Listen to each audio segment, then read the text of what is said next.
विष्णू कोरडे या जमादाराने शुक्रवारी आत्महत्या केली आहे। विष्णू कोरडे हे जमादार यवतमाळ पोलीस विभागात कार्यरत आहेत। यवतमाळचे पोलीस अधीक्षक दिलीप भुजबळ पाटील यांच्या पडताळणीला कंटाळून मी आत्महत्या करीत आहे अशी चिठ्ठी लिहून लक्ष्मीनगर येथील राहत्या घरी लुंगीने गळफास घेऊन कोरडे यांनी आत्महत्या केली। पोलीस अधीक्षकावर आरोप करीत जमादाराने आत्महत्या केल्याने पोलीस वर्तुळात एकच खळबळ उडाली आहे। विष्णू कोरडे नावाचे पोलीस शिपाई यांनी वारंवार SP साहेबांना भेटून त्यांची हकीकत सांगून त्यांना वरिष्ठांना कळवलं की मला या ठिकाणी माझ्या आजारामुळे नोकरी करत असताना काही अडचणी आहेत त्या वरिष्ठांनी समजून घ्याव्या। परंतु प्रत्यक्षात पोलीस अधीक्षक माननीय डॉक्टर दिलीप भुजबळ यांना नेहमी भेटूनसुद्धा त्यांनी त्यांच्या चेंबरला बोलावून त्याला जे काही त्या ठिकाणी वरिष्ठ म्हणून त्यांनी जे बोलले ते सहन न झाल्यानं आज शेवटचं टोकाचं पाऊल आमच्या विष्णू कोरडे या शिपायांनी उचललं आणि आपली जीवनयात्रा संपवली।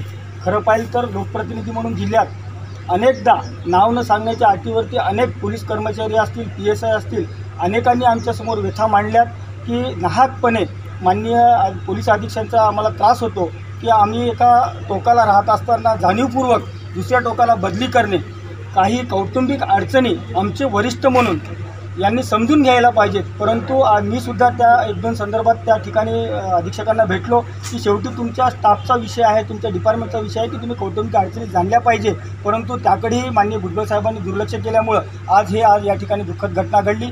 माझी या निमित्तानं या संपूर्ण प्रकरणाची चौकशी अंती माननीय अधीक्षकांवर त्या ठिकाणी कायदेशीररित्या गुन्हा दाखल व्हावा, अन्यथा कुटुंबाचं म्हणणं आहे की आम्ही तर या आजचा अंत्यविधीसुद्धा करणार नाही, परंतु हे टोकाचं पाऊल न उचलता यापुढेसुद्धा अनेक घटना अशा जिल्ह्यात घडू शकतात, यासाठी वरिष्ठांनी तात्काळ लक्ष द्यावं। मी माननीय पोलीस आयुक्त अमरावती आणि या राज्याचे गृहमंत्री यांना विनंती करील की या ठिकाणी आपण स्वतः लक्ष घालावं आणि यापुढे अशा घटना होऊ नयेत यासाठी आपण स्वतःपणे लक्ष द्यावं। प्रफुल्ल जोशी, विदर्भ न्यूज, पुसद।